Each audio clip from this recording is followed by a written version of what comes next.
natin yan, bunutin ko na lang, para makita nyo, kadaling bunutin, kita nyo, walang naputol,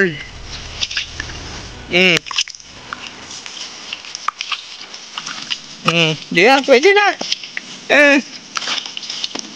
sa 14 days, pwede na, itanim, kung dapog system tayo, ang ganda to, SRI, SRI na nalagaan, hindi yung naka-tree lang, na, pudla, ibabawang ko yan dahil nga, sobra na tayo, marami tayong panghuli, pinasobrahan natin yung natansya na natin.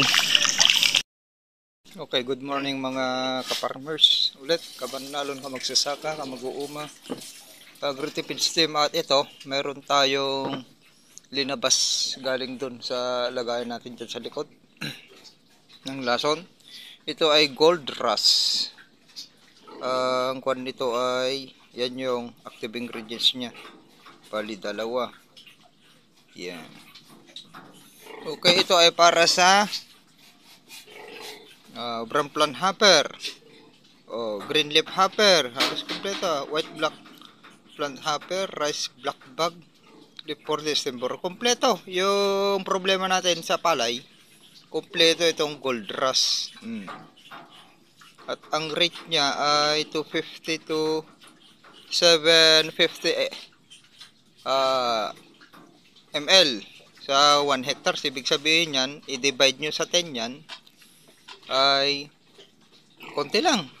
Okay, yan lang yung rate nya. Ayan, pause muna natin. Ayan, gold rush po yan, kompleto pala yan, gold rush. At maglulod tayo.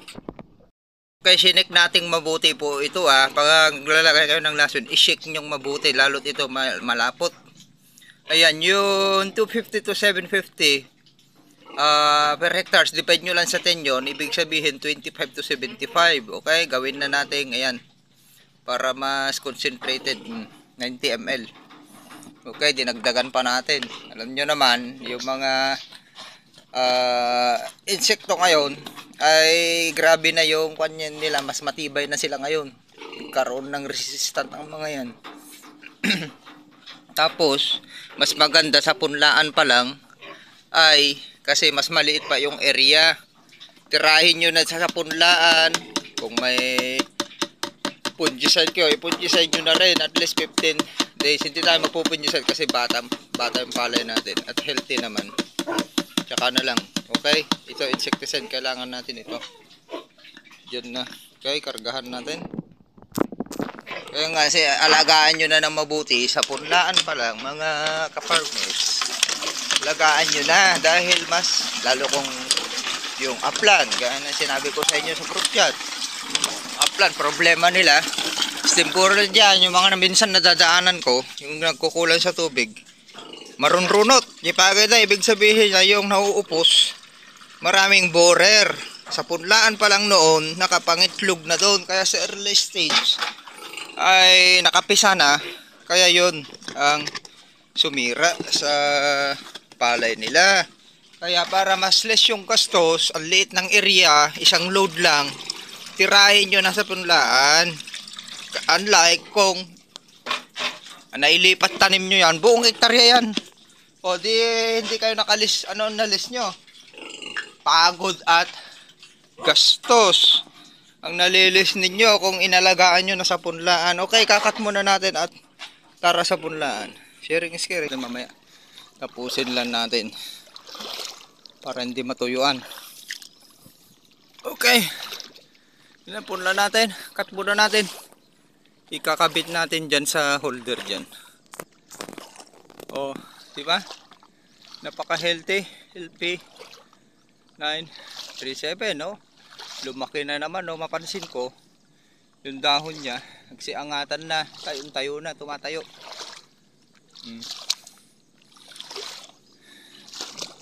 Kahit yung inbreed natin, takad nung kan, pwede nang bunutin yan, LP2096. At yung inbreed, may nakikita ko sa inbreed, may nakahalo konti. Okay, tara, pause. Okay, tara na. Ayan, prevention tayo Kahit wala tayong nakikita ang lumilipad ka noong nakarang araw na temporer ay tirahin pa rin natin para hindi madeposituhan. Kailangan ko ulit. Yung kabilis. Mas maganda dito na nag-prevention na kayo kasi isang load lang at night hindi patalit na dahil malamit yung temporer makapitan pa ng virus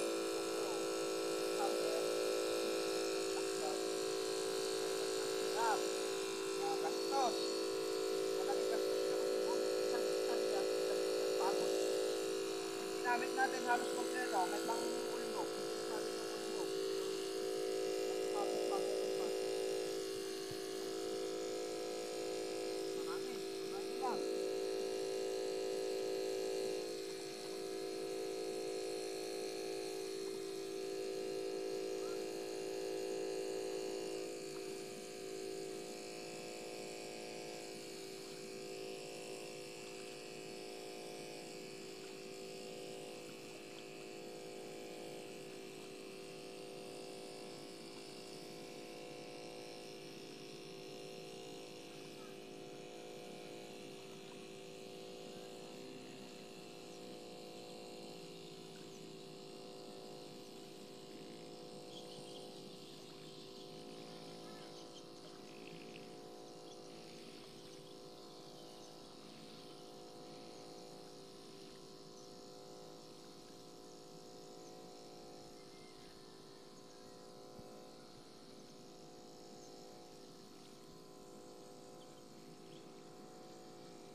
Babaon natin yung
tirahin natin pati yung medyo tinaas ko yung kanat para sakot lahat.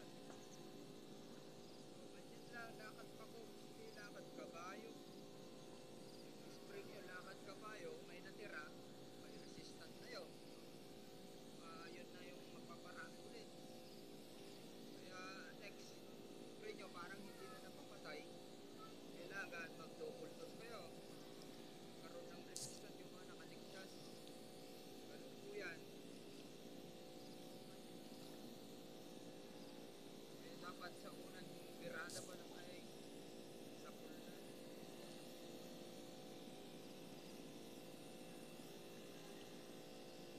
Ginanda ko, no? Laki naman na downtown. Umayo ng buwan. Malakas.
Okay, next dito tayo sa LP 937.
Narinig ko yung buwan, naka-headset kasi ako.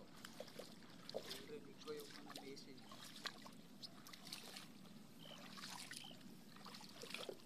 Cut muna natin. Mga ka-aggressive kasi malulubat. Ay, malulubat, ma-full memory. Yung LP937 pala natin, mga ka-aggressive ay mas malalapad ang dahon. Unlike sa LP2096 natin. Dahil mas sakto lang yung layo niya. Guys, tara, tapusin na natin to.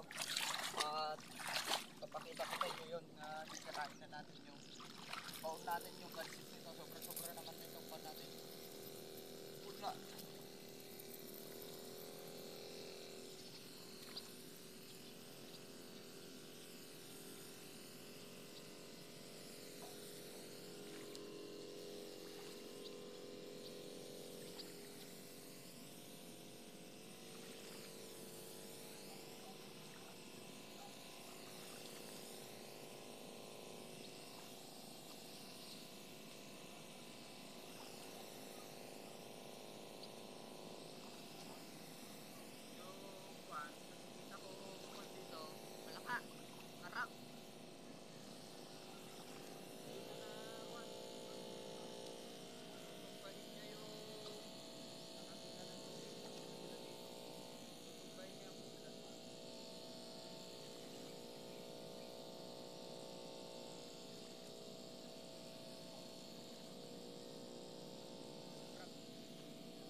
na pa lang, may tama na yung punla nila ng light. Okay? Sukat na. Or may plus na dyan. Kaya pagkalipat na rin, ano na yung fungus, bacteria. Hindi ma-resistant siya dahil hindi nakalagaan ng tama. Resistant. Kung gusto nyo pa-resistant temperature, mas magastos. Kailangan nyo ng mas marami. Sinasabi ko hindi kayo makakapit. Kailangan sa punlaan para makatipid kayo. I-load nyo na dyan yung iba't ibang klase ng sustansya. Dahil ang ginagamit natin na yield mo,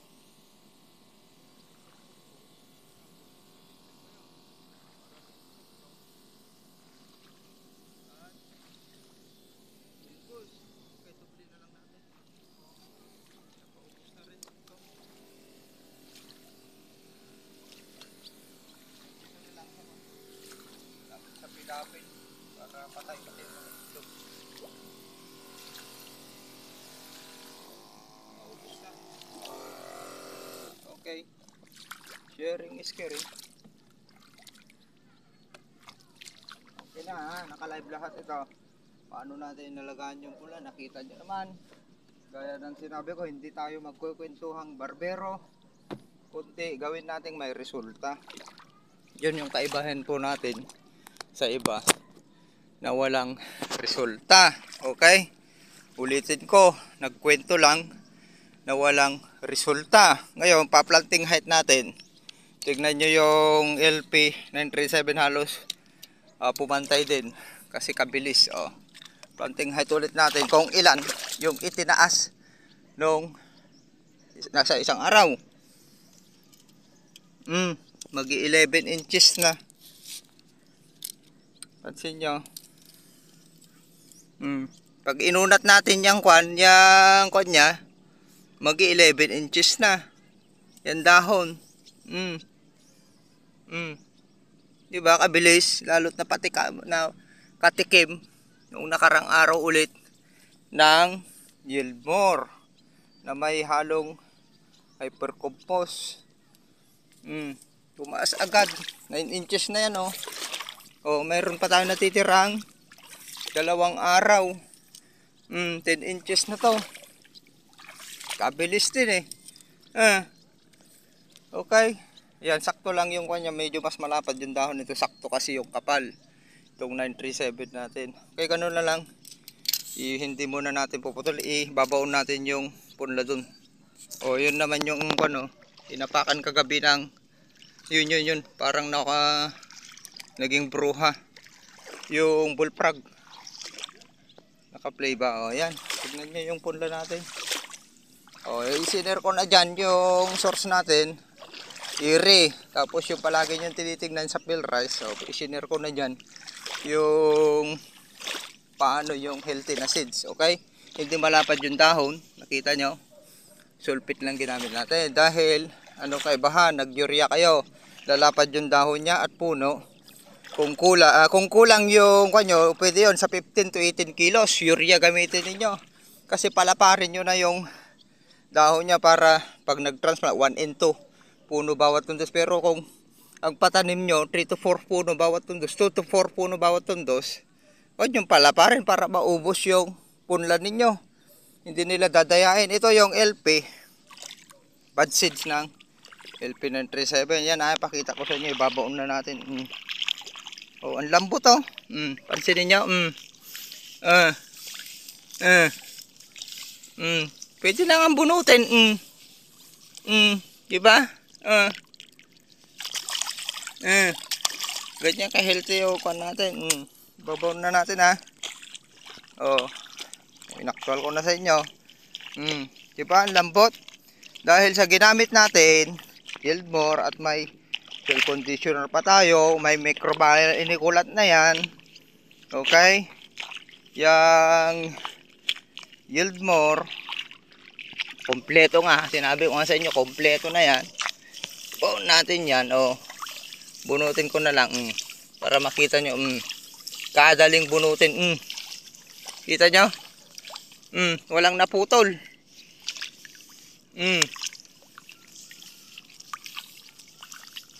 Di na, pwede na. Sa 14 days, pwede na itanim. Kung dapog system tayo, ang ganda to SRI, oh. Oh, SRI na naalagaan, hindi yung naka-tree lang. Na, kuan, pudla. Ibabaw ko yan, dahil nga, sobra na tayo. Marami tayong panghuli. Pinasobrahan natin yung natansya na natin. At para walang nakasingit na bad seeds. Wala nang maghahawa. Yan talaga ang proseso ng mga expert, mga scientist, palutangin. Okay, tinuturo ko na nga sa inyo. Ayaw nyo pang gawin. Negosyo yan, kailangan sasabihin na mga kwan dyan, nagpo-produce ng seed na pwede, pero wag nyong gawin dahil malaking factors na po yan para madagdagan yung gastos ninyo. Malaking factors na yon na magkasakit yung palay nyo, maghahawa ng sakit yung mga bad seeds. May seedborne disease ka na tinatawag. Kaya nga puntahan nyo YouTube channel natin, AgriTipid PH, ano yung mga seedborne disease. Saan galing? Sa seeds. Kaya saan pa galing yung mga buto ng damo? Sa seeds. Hindi naman natin nakita yung nag-produce. Lalo pag inbred, apurahin din kayo na malugi.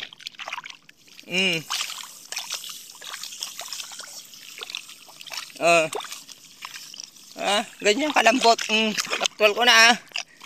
Ganyan kalambot yung lupa natin. Okay na. Wala na. Naibaw na. Yan yung bad seeds ng LP 937. Tapos ito pang alalay natin. Hindi natin tatanggal yan kasi malinis yung seeds. Okay? Yan yung chok. Noon, kinapalan lang natin. Kaya pumantay.